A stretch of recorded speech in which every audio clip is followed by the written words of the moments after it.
Good evening, everyone, and welcome to the 2021 ASCE Carolinas Conference. My name is Hossein Haj Hariri, and I want to thank you all for attending this year's event.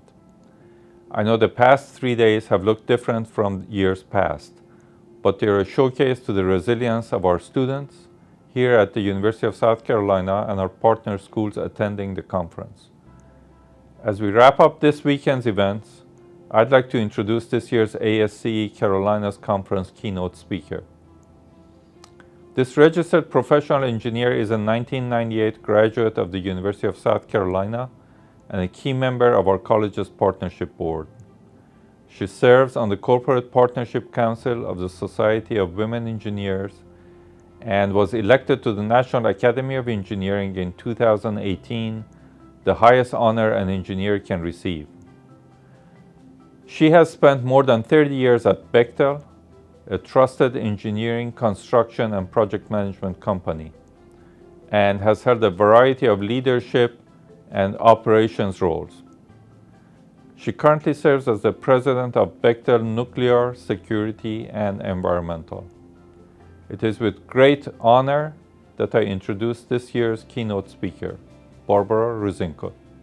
I want to thank you all for inviting me to this conference. I'm always excited when I get to have a conversation with up-and-coming engineers, and you all are certainly that group of people. So thank you again for inviting me. I know we are all looking forward to the time where we can do this in person, improve our networking and our engagement. But in the meantime, we will practice what we have learned to do quite well over the last year and do this remotely. Thank you very much for that great introduction. As the Dean said, I am the GBU president, one of 4 Bechtel Global Business Units. My GBU, as we call them, is responsible for commercial nuclear power, environmental cleanup, nuclear defense operations, as well as defense and space. So quite a broad portfolio. We are about 12,000 people strong amongst very many sites and countries as well.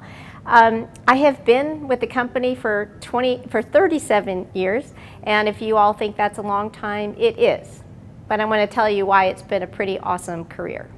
So I think of those 37 years not as that long a period of time, but I consider it multiple projects I've worked on, multiple countries I've either traveled to or lived in and worked in, the various customers that I helped support, and probably most importantly, the friends and the colleagues that I have met and created relationships with over all of those years. At no time did I ever feel bored or complacent working for the same company for that period of time. And I realize that in today's environment, that's very different. People who are my children's age in their late 20s and 30s sometimes have worked for multiple companies before. And there's no right or wrong answer to that. It really is how we feel about the company and whether or not we're being challenged in what we do. My first bit of advice, if you don't think you're being challenged, you need to find something else that will challenge you. I am a proud alumni of the University of South Carolina, and as the Dean would have probably introduced me as the non-traditional student. So I'll tell you what that means exactly and what it meant to my career and how it actually helped shape my career and some of the other things I've had to do in order to get to the position that I am today. So it turned out I was really good at math and science. I did great in high school. My dad worked in the engineering field, so I got to see him a lot on Saturdays when I went into the office with him because he was working a lot of overtime. So engineering field sounded like it was absolutely the right fit for me. So with that, off to college I went to study engineering. And at the time, it was chemical engineering that I was interested in. Fast forward, I was good at math and science, absolutely. I was terrible at studying and terrible at asking for help. So you all know that that is not a successful path to a college degree. So it wasn't long after that that I found myself saying, I'm not going to survive university and I need to go out and get some employment. So one other piece of advice in that world is you want to be able to ask for help. You want to be able to ask questions. So I encourage you, as your professors and your TAs have office hours, take advantage of it. Get to know them. You've heard it before, there are no dumb questions, and that's absolutely true. If, in hindsight, had I had the courage and taken advantage of those, there were a lot of people there that probably would have been willing to help me, and I would have had a different career path. So just again, an encouragement, take advantage of the people that are there to help you. You will find that it gets easier as you start to ask questions, make yourself a little bit vulnerable to things, hey, I don't know this, can you help me? Will actually serve you quite well in the long run. So fortunately for me, working in the construction area did not require an engineering degree. So I was able to get a job in construction as a field engineer in the nuclear power plant. And back in the mid-'80s, there was still a lot of nuclear power plant construction going on. That work really provided me an opportunity to, one, provide for my family. It was actually a career choice that was linked to what I ultimately wanted to do. And it allowed me to do that without having fulfilled my college degree. What I learned from that experience is tradespeople, pipe fitters, welders, iron workers, electricians, they are the backbone of our communities, and they know so much through their apprenticeship programs and everything else. And so the thing that I found was I let them know that I was their student, not the other way around. And again, that really goes back to being able to open yourself up to say, I don't know as much as you know, will you help me and teach me? And these folks were absolutely thrilled to be able to share their experiences with me. And I became a better field engineer because I knew what it took for a tradesperson to install the commodities that I needed them to install. And some of you might be asking, okay, it's mid-'80s, you're a woman on a construction field, how many women were there? From a technical standpoint, I can probably count them on one hand. I say that because we had other administrative people or document control clerks that had a lot of women. But for the women that went into the field to work with the craft, there was only a handful. So were there times that, there were cat calls and other things that are absolutely not acceptable? There were. But what I had in my hip pocket were my tradespeople that I worked with. This was my team. We were a collective unit. And when they heard other members of their trades make disparaging comments, whether I was in the room or not in the room, they took them to task. It was probably the best evidence of peer-to-peer pressure and how it can work. So what did that do for me? It made me know that I belonged in the field with those people, that I had a right to be there, and no ignorant person is going to give me the opportunity to turn away from what I love to do so much. But I know I had the backing and support of my company and the direct people that I worked with every single day. That's probably a really important piece, is make sure you have a support network that actually is also motivated to help you succeed. So I was able to be promoted several times working in that environment, and then it came the time for me to take a change in assignment to design engineering. And as you can imagine, being a non-degree person in design engineering was not as easy to get ahead as it was in construction, where it wasn't required. So it didn't take me long to figure out if I really wanted a career here, I needed to go back to school and get my degree. So for those of you in the area, picture the map of Georgia and South Carolina. My home was in Evans, Georgia. I worked at the Savannah River site near Aiken, South Carolina, and the school is in Columbia. So draw that triangle, that drive, 2 to 3 times a week, and that was my life for 3 years. Was it hard? Absolutely. Was it necessary? Absolutely. My motivation was twofold. One, I had 2 children at the time, and I always wanted to make sure that I could support myself and my family. So it was important for me to have a career that could return enough where I felt comfortable supporting my family. Second, I always wanted to get out of the way any potential roadblocks that somebody might put in front of me and give them an excuse why I couldn't have that next job. So getting a degree was the first one I had to get out of the way. By that time, I had learned to be a way better student. I figured out what was really important to study and what was not, and I had learned to ask for help. and using the professors and my teaching assistants to help get me that help, and I was a way, way better student. And Dean Hodge, you'd be happy, I did make the dean's list a few times. So, I mentioned I had 2 children during this period of time.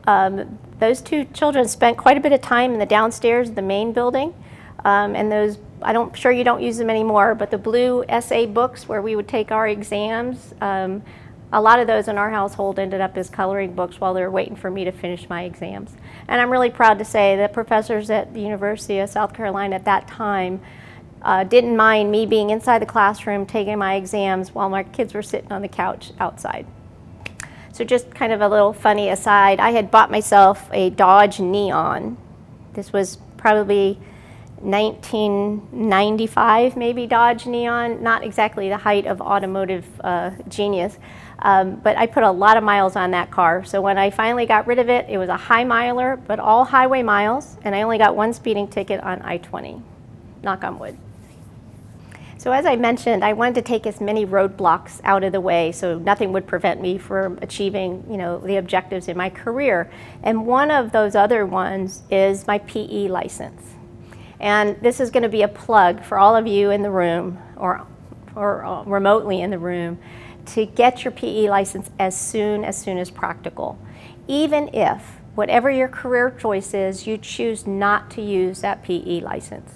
It was really important when I looked at the job descriptions for jobs I wanted to have. PE license was on almost all of them, even though I had no vision that I was ever going to stamp a drawing. So I did. I sat for my PE. I'm not ashamed to tell you I did not pass on the first or second try. It is a hard test, but I didn't give up. And finally, when that day came and my letter said, yes, you passed, it was probably a big note in my career notebook, and I was pleased to be able to call my boss and tell him I got that other check box out of the way. It's very, very important, so I encourage all of you to do that. So one of the things I found that was most impactful in my career, and I'll call them out like this: run to the fire, listen to those around you and don't assume you know it all, own your mistakes and learn from them, and be mobile. Running to the fire to me is always look for ways you can help your colleagues, help your company. We like to say we don't like fires, but when they're there, we love the people who go and put them out. That means you want to go to the hard jobs. You want to go to the places that are not simple, but you can make a positive impact. And we talk about people a lot in our company about those who run to the fire, because those are the people we can count on. And that's really important, at least in my company, and I'm sure in others that you all will be eventually working for. The other thing about running to the fire is it opens up the aperture for the amount of opportunities you could have in the company. So the more restrictive you are, the harder it is to look at those career opportunities. That's where it's like be mobile. Be mobile comes into play a lot in our company. If I only wanted to stay in one location my whole career, you can imagine those opportunities I would have for a career advancement would be somewhat limited. But by opening up my aperture, allowing moves, both national or domestically and internationally, to happen in my career, it opened up a whole lot of other opportunities for me. And the other point I will make here about raising a family is children are extremely resilient. I've moved my family around. I think it has made my children way more knowledgeable of the world around them, the diversity of people around them. Were some moves harder for others? Yes. My daughter and I, she's 33, and every now and then we still have a chat about how hard it was to move from Georgia to California. But she also admits how much richer it made the world around her, because all of a sudden her diversity of friends included a lot of different elements of diversity: color, race, religion, that we didn't see necessarily where we lived in Georgia. I made a big point of mentioning listen to those around you. Don't assume you know it all. Sometimes as engineers we are expected to know all the technical answers. But there are people that came before us, and even people that will come after us, that will be way more knowledgeable in a particular subject. And so knowing where your boundaries are, not guessing, is really important. It's okay to say, I don't know, but I'll get back to you, as opposed to saying something that you're unsure of that might turn out not to be the case later. And from a career standpoint, and in any organization you'll work for, people will appreciate that you know where your boundaries are and that they don't have to find them out later. So again, don't assume you know everything and ask questions. You learn a lot by asking people their opinion, asking them what they know, and just think about the leadership that you develop, the leadership capability you develop when you make other people important in the conversation. I'll just end on own your own mistakes and learn from them. I have found we all make mistakes. Sometimes they're small, you can fix them. Other times they're bigger than that and they impact other people. A couple of examples I'll give you where I had inadvertently shared some information that I shouldn't have. It would have been probably somewhat easier for me to just say nothing and say it didn't happen, but it ground on me. Being able to tell somebody I made the mistake and share this information I shouldn't have did two things. Did help me clear my conscience, which is important, but it also told the other person and my boss at the time that I'm trustworthy. That if I do make a mistake, I will elevate that mistake as soon as possible. I learned a lot from that. I learned stuff that you can share, stuff you can't share. And I learned, like, if I make a technical decision that turned out to be not correct, that I need to own that and I need to own the fix as well. So I think a lot about how life has changed since, one, I started my career and then even after I graduated, and I am amazed by the advances in technology, communication, and the world around us. Except in construction, how we build things has not advanced as much as, the computer industry, even the automotive industry, everything going electrified. So it's a bit disappointing that the industry that I grew up in and loved is probably way farther back in advancement than manufacturing is. That's something I would love to change. And I think you all have a tremendous opportunity to take what you're learning in school today with all the advancements in technology and find a way to improve how we actually construct the build. Construction, whether it's infrastructure, power plants, it is a taxing on our climate and on our planet. And I think it's incumbent on all of us, and you all coming up, which will bear the burden of helping fix this problem, of finding ways to make construction better for our planet. So I look at your Blue Sky Innovation Contest as an amazing way for you to bring those out-of-the-box crazy ideas that actually could lead to something that will make our industry, again, more compatible with fixing the climate change problem, fixing social injustice issues, and other big problems that are plaguing our world. So in our company, we are using more data to solve problems. We are using less paper. We are going digital. We have, as you all have, found out how to do a lot of work from home. We haven't figured that out on the build side yet, but at least from the engineering, procurement, and the office work, we figured out how to do it from home. That's a slight improvement over some of our climate change issues by not having the transportation people back and forth to offices, doing less travel. That's the one upside this past year is has forced us to be more creative in how we get our work done, do it more efficiency with a lot less impact on our planet. So I am so impressed with how you all have continued your education during this challenging time in a manner that you never contemplated when you signed up for engineering school, or even in the last year of your education.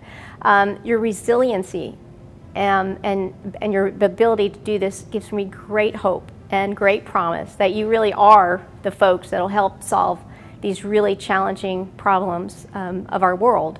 And with that, I thank you very much for inviting me here today. I'm looking forward to seeing the results of the Blue Sky Innovation Challenge, and hopefully can invite some of those winners and great ideas to maybe come talk to the people here at Bechtel and give us some insight into how we can make our builds better. Thank you.